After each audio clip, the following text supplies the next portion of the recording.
One of the hardest parts about being a filmmaker in a small town is that feeling of both the intense isolation and an overwhelming spotlight.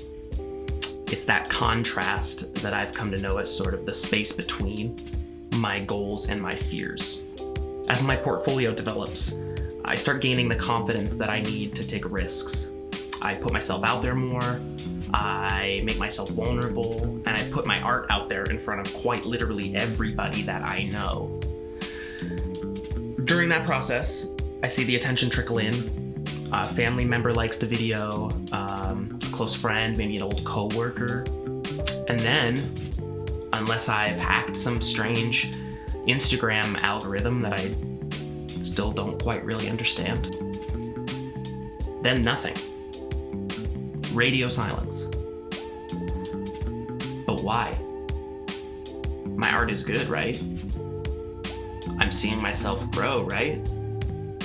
I'm getting better every day, right? It's that constant questioning of my own self-worth. Based on what? The town I'm already dying to escape anyway? Or the oversaturated market of content creators? Do I really allow my trajectory to slow because I care so desperately about finding some sort of cultural validation? Yes. I'm sure you're pretty surprised by that answer. It's definitely not where I saw myself going with the story before I wrote this script, but hear me out, David from 5 minutes ago. The world is huge. Like, mega, super, crazy, insane huge. Trillions of planets and stars and galaxies.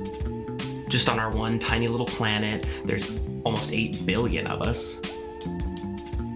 On Instagram alone, there's about 1 billion of us. So 1 in 8 people have an Instagram, and I expect all of them to see my content. Why? Why do I want to reach that far? Why are my ambitions so lofty? And this is where that isolation comes in. Until now, I've kind of been talking about that spotlight, that gnawing for views and clicks and shares and likes and comments, and you get it. But that isolation, that feeling that every single person in a small town who wants to be a filmmaker can empathize with. What will everyone I know think? So I had this experience where I bumped into an acquaintance at a grocery store. I live in a small town with about 10,000 people. So I run into people I know all the time. And, you know, it happens more often than I'd like. But not so much in a personal way, just that sort of like, oh, you're the friend of a friend that I know that I hung out with at a party once, right? I know you, that sort of know. Anyway, I'm getting off topic. She bumps into me at the grocery store, and because she doesn't really know what else to say, she says, oh, hey, I saw your video on Instagram the other day. That was really cool.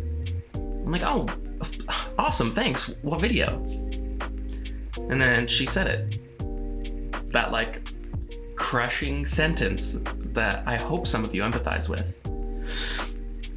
Oh, gosh, no, I can't remember. I think it had something to do with your dogs or something. It was really good. She didn't watch that video. They never watched the video. She saw it on her feed and she moved on like they always do. And that's fine. It's totally within their right. She isn't interested in filmmaking or photography or music video or video ads or anything.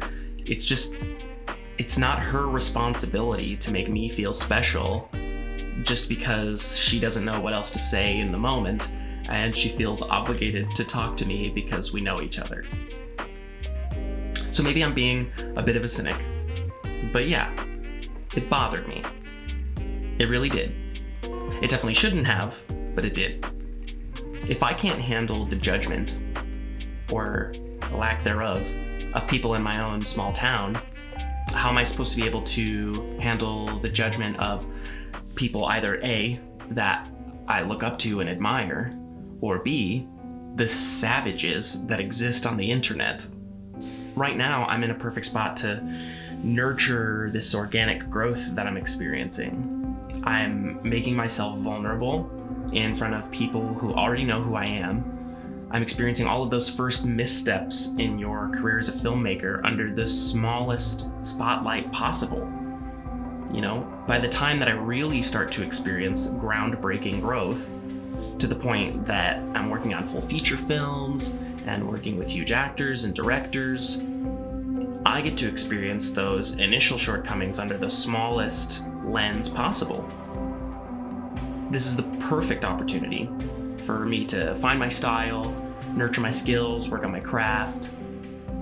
And the best part is the fact that I get to do it not in spite of being in a small town, but because of it.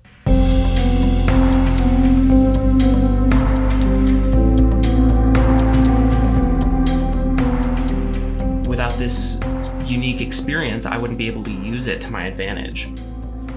So the next time you feel trapped in your small town, just remember that you will leave it. You will find your way in the world. You will make it as a filmmaker, as long as you keep practicing, keep writing, keep telling stories, and keep believing in yourself. You will make it. Right now, just take the time to work on your mental health and experience your first mistakes in your hometown first, and then go down to that boardwalk that you know you're gonna miss when you finally do leave this place, and just give thanks to yourself for how far you've actually come. Thanks for watching.